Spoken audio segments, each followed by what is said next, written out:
Bu videoda Power BI'da New Measure mövzusu haqqında danışacağıq.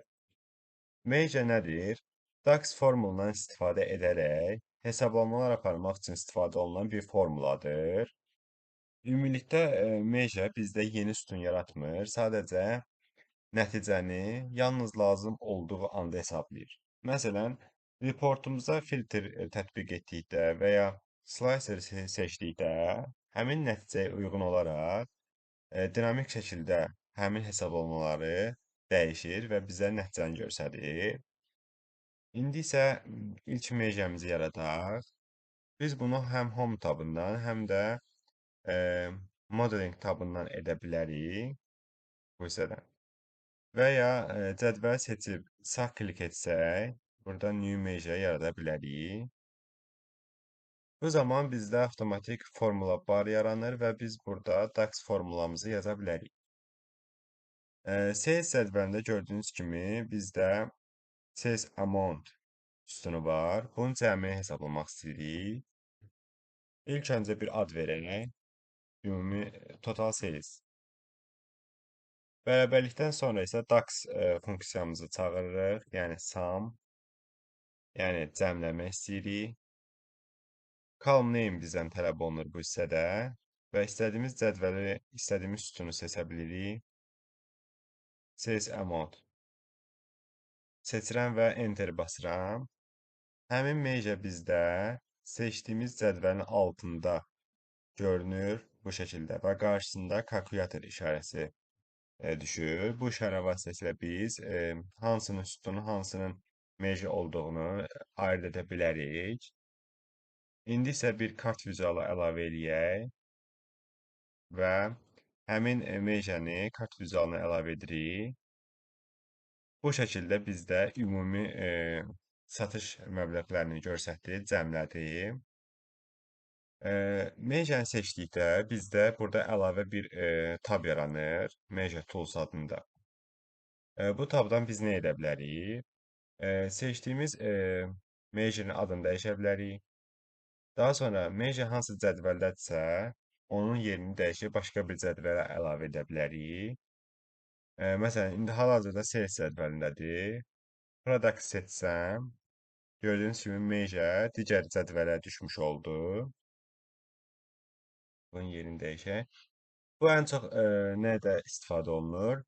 Biz sağ tərəfdə cədvəl seçməyib New Measure seçiminə klik etsək, avtomatik olaraq bu şəkildə birinci cədvələ düşəcək həmişə və biz measure yaratdıqdan sonra fərqinə varsaq bunun, measure-nin yerini dəyişmək üçün silmək əvəzinə gəlirik bu hissədən Home Table-dan sadəcə cədvəlin yerini dəyişməmiz kifayətdir ki, measure digər cədvəldə görünsün.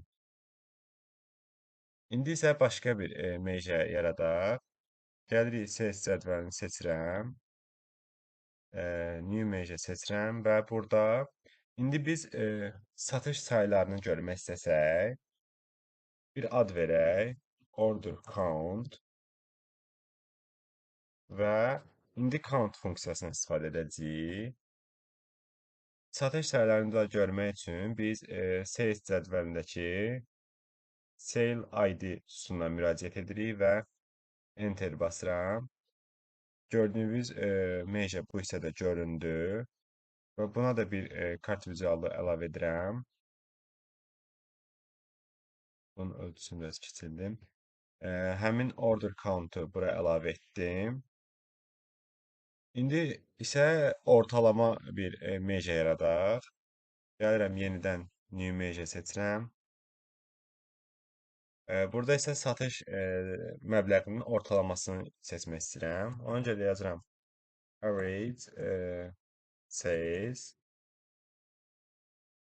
Burada isə average funksiyasını istifadə edəcəm və sales amount sütununu seçirəm və enter basdım. Həmin bu measure-də bu hissəyə düşdü. Yenidən bir kart vizualı seçirəm və həmin average salesi bunun üzərinə gətirirəm. Bu şəkildə bizdə 3 dənə measure yaratdıq. İndi bunun dinamik olub olmadığını, dinamik olmasını bu şəkildə yoxlayacağıq. Bir dənə də slicer əlavə edirəm bu hissəyə. Bura country sütununu əlavə edirəm. Gördüyünüz kimi hazırda heç bir slicer olmadığı üçün nəticələr olduğu kimi görünür. Ümumi bütün cədvəli götürür. Buradan gəlib biz Azərbaycan seçimini etsək, gördüyünüz kimi həmin slicerın seçiminə əsasən nəticələr də dəyişmiş oldu. Yəni həmin cədvəldə Azərbaycan filtr olundu və yerdə qalan sətirlərə uyğun ortalama, say və cəm hesablandı. Buradan da görürük ki, media dinamik işləyir. İndi isə biz son olaraq auto aggregation haqqında danışacağıq. Bu nədir?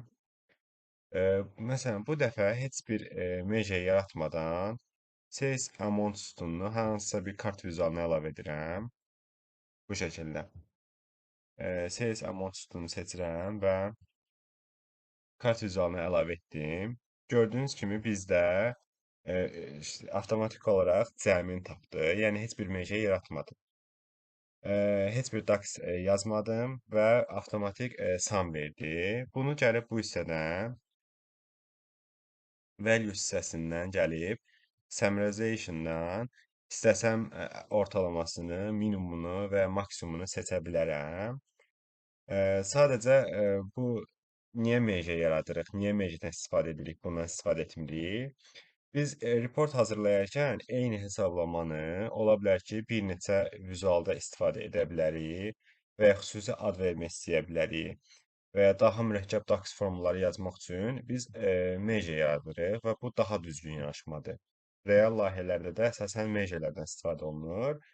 Auto aggregation isə sadəcə sadə hesablamalar üçün rahatdır. Əks halda biz mediadan istifadə edirik. Ümumilikdə biz media anlayışı ilə tanış olduq. Yəni media yaratdıq və media tools bölməsi haqqında da danışdıq.